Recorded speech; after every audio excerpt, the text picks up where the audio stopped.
Hi, welcome to this Worship Catalyst lead electric guitar video. Again, my name is Chris. Welcome. One of the things that we're going to talk about today is the most important effect in your pedal board.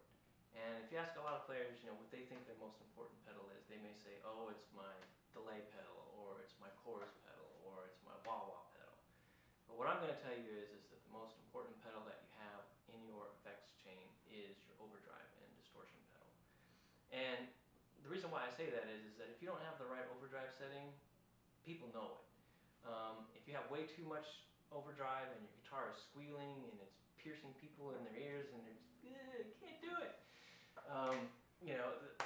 That's just going to drive your audience crazy. At the same time, if you don't have it set high enough and you're trying to play a lead, then you're just not going to have enough sustain or strength in that lead to really carry the solo. So what I want to talk to you about a little bit before we get into overdrive settings is the actual history of overdrive and distortion itself. And that goes back to the early era of tube amps in the 50s and the 60s. And what a lot of young players did in the beginning was they discovered overdrive and distortion by accident. The louder and louder they turned up these tube amps, the more and more they started to distort. And it actually sounded good to their ears anyway, probably not to their parents. But that's basically where the birth of rock and roll starts, is a loud, screaming, overdriven tube amp. And though, if you're like most of us who have to practice in a bedroom or play in a worship setting, you can't have a 50-watt tube amp cranked all the way up to get that true, natural overdrive kind of sound. So you're relying on a pedal to be able to do it.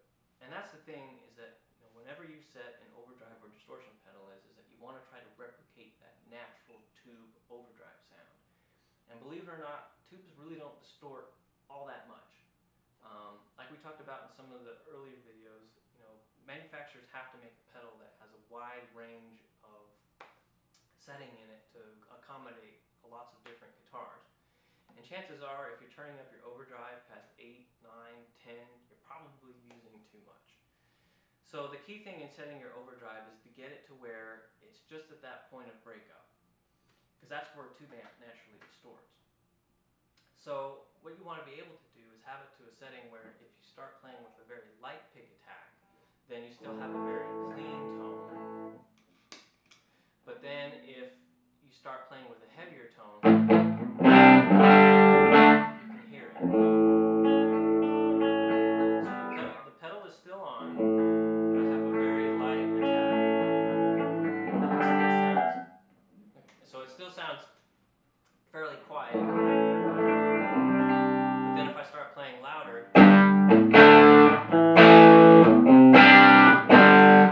so that's the perfect setting for overdrive. The other thing that I want to caution you guys about is the reason why a lot of players turn their overdrive up really, really loud is because they're having to practice in a bedroom or they're having to practice with headphones on. And it's really, really hard to get a good sustain or lead tone at those volumes with the overdrive set very, very low.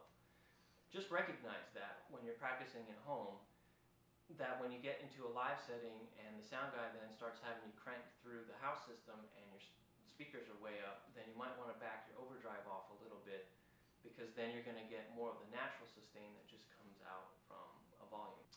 Okay, so let's look at an example of too much distortion. And like I said, usually once you start pushing your drive past 80, 90 to 100, you're probably pushing it too far. So here's an example of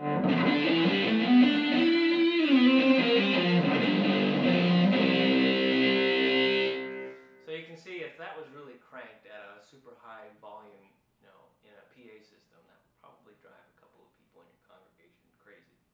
So let's look at trying to back off that drive a little bit. The other thing too is that you'd probably be prone to feedback too, which isn't going to sound very good to a lot of people. But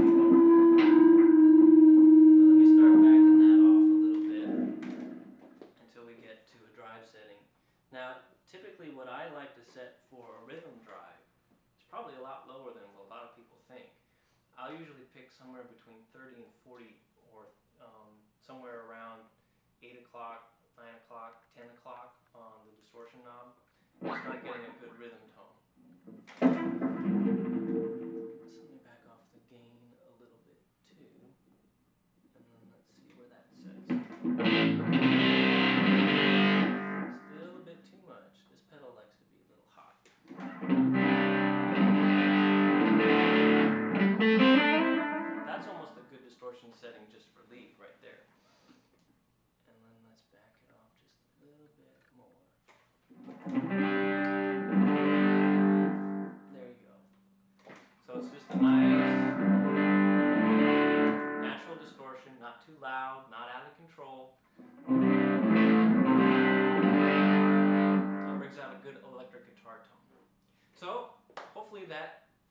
decide how you want to set your distortion pedals and make sure that you sound your best when you're playing live in front of your congregation. So thanks for tuning into this video. If you have any questions, there's a website at the bottom of this address. Also, be sure to check out our other videos. Thanks.